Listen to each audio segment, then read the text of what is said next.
Module 6, Classroom Management for Large Classes. In recent years, the demand for English has increased. Schools around the world have responded by adding more English classes into the curriculum.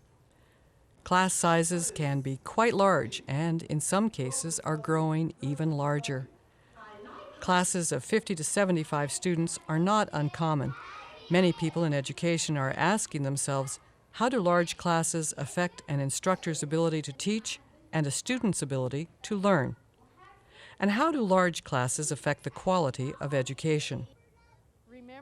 Teachers may not be able to answer these as research questions, but they can examine pedagogical techniques and classroom management practices that make the best of large classroom situations. Jill, fly away, Jack. Fly away, Jill. Module Focus, Introduction. In this module, we'll look at classroom management from the perspective of pedagogical planning, classroom learning systems, and student behavior, or discipline. Number 1, viewing points. Pedagogical planning. Video segment number 1. Teachers worldwide share the goal of working to create a caring, supportive environment that supports maximal student learning. We know that each class needs to be well-planned and organized, with clearly structured lessons that keep learners motivated and engaged. In addition, we, as teachers, can give diagnostic tests at the beginning in order to discover each student's strengths and needs. We can help students set their own learning goals and develop learning strategies that work well for them. So step by step, by practice and especially listening, and reading, it will help a lot. We can think of students as having a range of abilities and as works in progress. We can avoid labeling such as, that student is smart, that one is stupid, that one never listens. We can individualize interactions as much as possible. We can learn student names or use student identifiers such as name cards so students feel important and feel that we know them. We can create a plan that allows us to give individual attention to a particular set of students each day. We can rotate so that over 2 to 3 days, each student or student group gets some individual attention. We can work with administrators and fellow teachers to regularly update the curriculum to meet student needs. Okay, now, I want you. And we can encourage student responsibility and independence by allowing them freedom within the established framework to make choices, to help with classroom logistics, and to help each other. I get it at 7:00. Number 2, viewing points. Classroom learning systems. Video segment number 2. The classroom needs to be physically organized in a way that facilitates the lesson and expected learning procedures and goals. If possible, it should allow for student movement around the class. Another goal to move toward is to establish a calm working environment with clear expectations and routines. I want you to move to the language lab to continue listening. I just look and call them birds. Who's going to answer? Stars. And even when they leave the class to go to the library or to the language lab or to the multimedia, birds will go first. Of course, I choose the nearest to the door, so they don't go haphazardly on the stairs.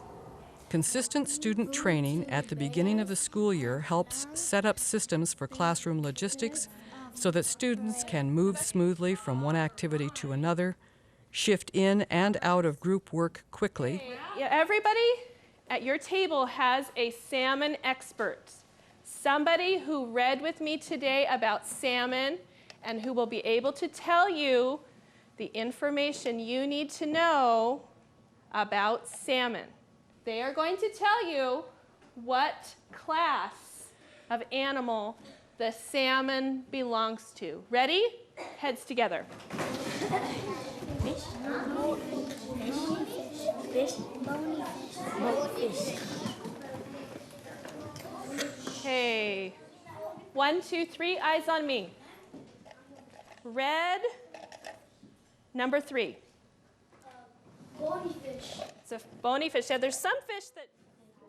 And self-check and peer-check student work.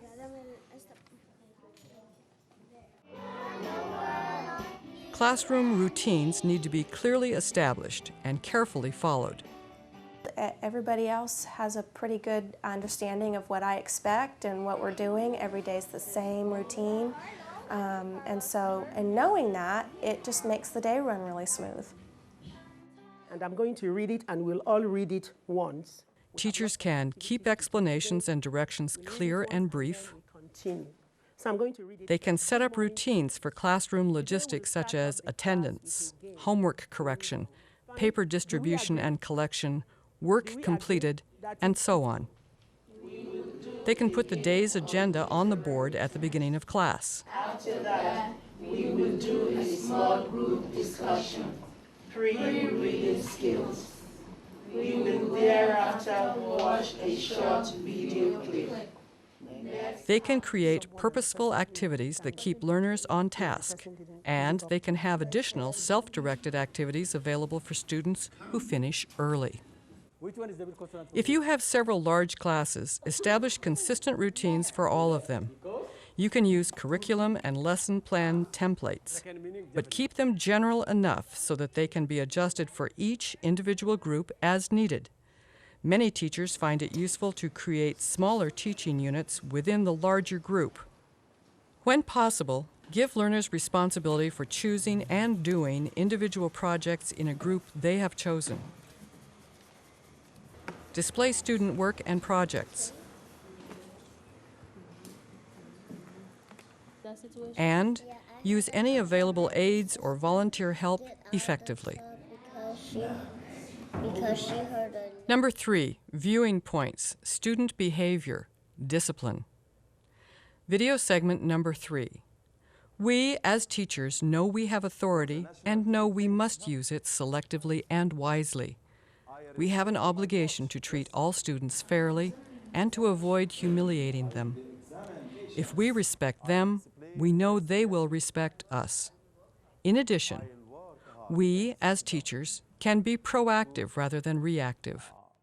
We can establish clear rules and expectations and then follow them for all students. We can even let students establish their own agreed-on classroom conduct guides. Consistency is crucial. As far as management goes, it started from day one, just teaching them, when you're done with a center, it's time for you to clean up your mess before you go on to another center. And so that's been the rule, and they've done really well with following that rule and cleaning up before they go.